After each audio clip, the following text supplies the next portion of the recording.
नमस्कार दोस्तों, मैं लंकेश रावण स्वागत करता हूं मेरे YouTube चैनल में आप सभी का।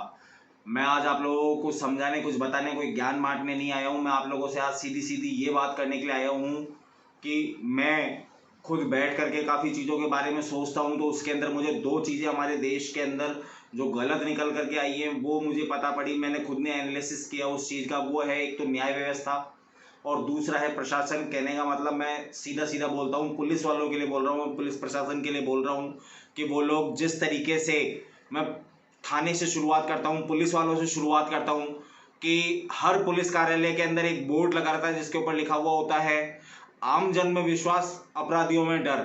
लेकिन अगर आप उस थाने की, उस कार्यालय की अगर ओरिजिनल सच्चाई के अंदर जाएंगे तो उसकी परिभाषा कुछ उल्टी है कि आम जन में डर और अपराधियों में विश्वास।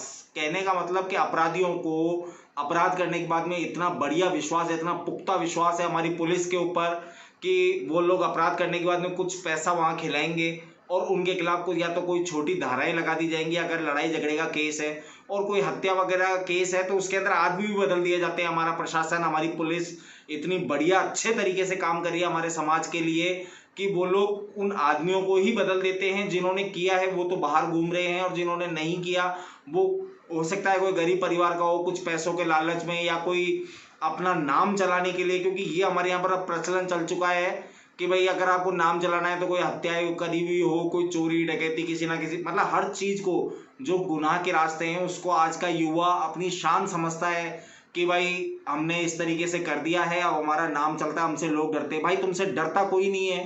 चक्कर क्या है कि एक तो पुलिस वालों से कोई किसी तरीके का वो नहीं रखना चाहता है कि यार पुलिस वाले हमसे आकर के बात करें। पुलिस की छवि इस तरीके की हो चुकी है।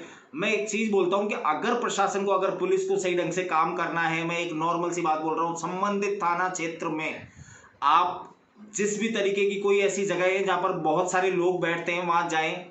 वहां एक मैत्री व्यवहार जिसको बोलते हैं ना, कि मतलब एक पुलिस वाले का एक अच्छा व्यवहार हो, पैसे चाय इन सब चीज़ों के लिए नहीं, वो वैसे ही बैठता हो। एक तो उसे होने वाले क्राइम के बारे में वैसे भी पुलिस वालों को सब पता रहता है, लेकिन फिर भी एक मतलब अच्छे लोगों को, बुरे लोगों की पहचान, वो सारी चीज़ें उस संबंधित क्षेत्र की आपको वहाँ से मिल सकती हैं।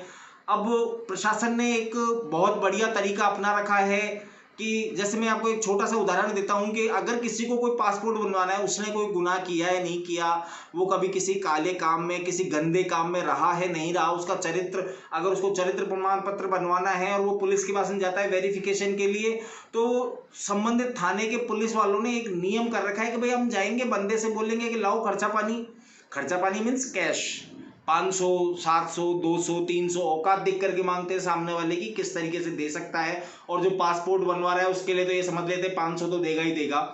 तो वो पैसे लेते हैं, वो आस पड़ोस के अंदर किसी तरीके की कोई जांच नहीं करते। वो आपको एक फॉर्म पकड़ा देंगे कि इसको ठीक है, अपने 2 जानकारों से, पड़ोसियों से साइन करवा देना, उनका आईडी प्रूफ लगा देना, हो गया तुम्हारा काम। अरे भाई तुम ये पैसा लेने की बजाय, अगर तुमको गवर्नमेंट तनख्वाह काहे के लिए दे रही है, और अगर तुम्हें ये जो जाना आना पड़ता है इसके अंदर तुम्हें ये लगता है कि भाई मेरी तनख्वाह का पैसा खर्च होगा, तो ये चीजें आप सरकार के सामने, गवर्नमेंट के सामने रखें ना कि भाई हम लोग किसी तरीके का, कोई इस तरीके का ये खर्चा वहन नहीं कर सकते हैं, तो सरकार उस चीज का इंतजाम करवाएगी।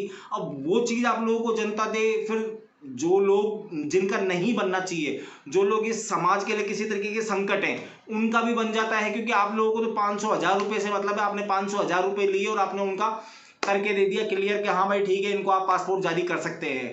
तो एक तो प्रशासन, ये पुलिस प्रशासन व्यवस्था सबसे ज्यादा, और दूसरा न्याय व्यवस्था।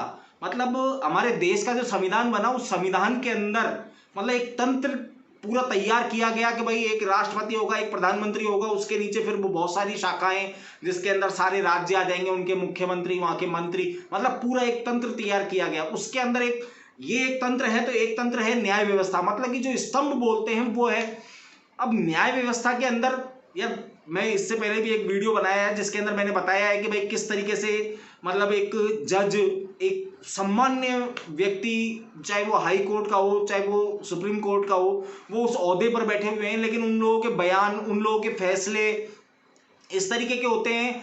जनता हित तो छोड़ो, जनता हित की तो खैर बात ही नहीं कर सकते हैं उसके अंदर। मैं बिल्कुल न्याय व्यवस्था के लिए बोल रहा हूं कि जनता हित की तो आप बात ही नहीं कर सकते हैं, लेकिन जिस चीज के लिए वो केस चल रहा था उस चीज के अंदर भी न्याय नहीं मिल पाता है। ये कंडीशन हमारे कोर्ट की चल रही है। मुझे एक चीज बताइए कि हजारों लाखों केस और बहुत सारी पिक्चरें बन चुकी, फिल्में बन चुकी हैं इनके ऊपर, लाखों केस ऐसे हैं जो मतलब ये चुटकियों में सॉल्व हो सकते हैं, लेकिन हमारी न्याय व्यवस्था इतनी ढीली, इतनी लेट लतीफ, इतनी लचीली है कि उनके अंदर 10-10, 20-20 साल निकल चुके हैं, 20-20 साल बाद में फैसले आ रहे हैं। मुझे एक चीज बताइए कि इतना लंबा तंत्र चला आ रहा है, उसके अंदर सब भ्रष्टाचारी हैं। मतलब मैं आपको एक सरकारी दफ्तर की बता रहा हूं कि वहां पे चपरासी से लेकर के अधिकारी तक सब रिश्वतखोर है, सब रिश्वतखोर है, सब कामचोर है। कोई काम नहीं करना चाहता, सिर्फ इन लोगों को मुफ्त का चाहिए कि किसी भी तरीके से हमारी जेब गर्म हो। कोई भले ही यहाँ पर 50 धक्के खा रहा हो, कोई गरीब आदमी हो, कोई अपाइज हो, कोई विधवा हो, इनको किसी चीज से मतलब नहीं, इनको सिर्फ और सिर्फ अपनी जेबें गर्म करने से मतलब है। और इस सब के जिम्मेदार हम लोग खुद हैं, क्योंकि जब हम लोग किसी भी तरीके से कोई अपना जमीनी विवाद, कोई पारिवारिक विवाद, किसी भी तरीके से अगर हम लोग इन न्याय व्यवस्थाओं के दरवाजों पर पहुंचते हैं तो क्या होता है कि वहां पर चपरासी से लेकर के अधिकारी तक सबको आप पैसे खिलाएंगे और फिर भी 20 साल आप चक्कर काटेंगे, और फिर भी कोई जरूरी नहीं है कि आप लोगों के हित में फैसला आएगा, आप लोगों के पक्ष में फैसला आएगा। हो सकता है कि आपकी जमीन पे कब्जे का कोई मामला और सामने वाली पार्टी पैसे वाली है, उसने पैसा फेंका, तो हो सकता है कि उसके फेवर में फैसला आए, जबकि चीज आपकी थी लेकिन आपके हाथों से चली जाए। क्योंकि कानून व्यवस्था, हमारा जो संविधान लिखा हुआ है कि जो कानून व्यवस्था फैसला कर देगी उसको कोई चैलेंज नहीं कर सकता। भाई मैं तो प्रशासन और न्यायिक व्यवस्था दोनों से पूरी तरीके से नाराज नहीं, खफा हूं कि मुझे इनके ऊपर बिल्कुल 1% एक रत्ती भर भरोसा नहीं है, क्योंकि मैंने मेरी आंखों से देखा है। मैं आपको एक छोटा सा उदाहरण दे रहा हूं कि मैं जयपुर का रहने वाला हूं, राजस्थान का। मैंने यहां पर देखा कि यहां पर एक हुक्का बार चल रहा था और हुक्का बार के ऊपर सब तरफ से बैन था, लेकिन एक हुक्के वाला तबीयत से वहां पर चल रहा है कि मतलब वहां पर भीड़ जाती ही इसीलिए वो 1000-1500 रुपए का हुक्का दे रहा है एक लोगों को पीने के लिए। लेकिन वो इसलिए जा रही है क्योंकि वहां पर एसपी आता है अपने परिवार, अपनी वाइफ, अपनी फैमिली के साथ में। एसपी वहां पर आकर के बैठता है तो उन लोगों को पहले ही उनके स्टाफ के पास में फोन आ जाता है कि भाई आज कार्रवाई होने वाली है, या आज कमिश्नर साहब के पास में फोन आया है किसी तरीके से और टीम आएगी। तो आप सोचिए कि तंत्र व्यवस्था कितनी लचीली है, कितने भ्रष्टाचारी लोग इन कुर्सियों पर बैठे हुए हैं, इन बड़ी बड़ी जगहों पर बैठे हुए हैं, जिनके मन में, तन में, दिमाग में हर तरीके से सिर्फ और सिर्फ भ्रष्टाचार भर चुका है। तो हम सबको इसके लिए अपनी आवाज बुलंद करनी होगी।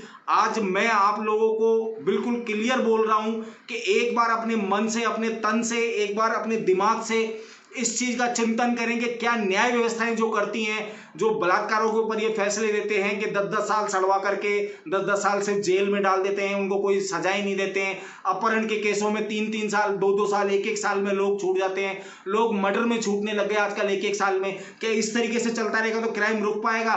तो आप सभी से मेरी हाथ जोड़ करके विनती है कि इन चीजों के खिलाफ, न्याय व्यवस्था के खिलाफ भी और पुलिस वालों के खिलाफ भी अपनी आवाज बुलंद करें। धन्यवाद। जय श्री राम।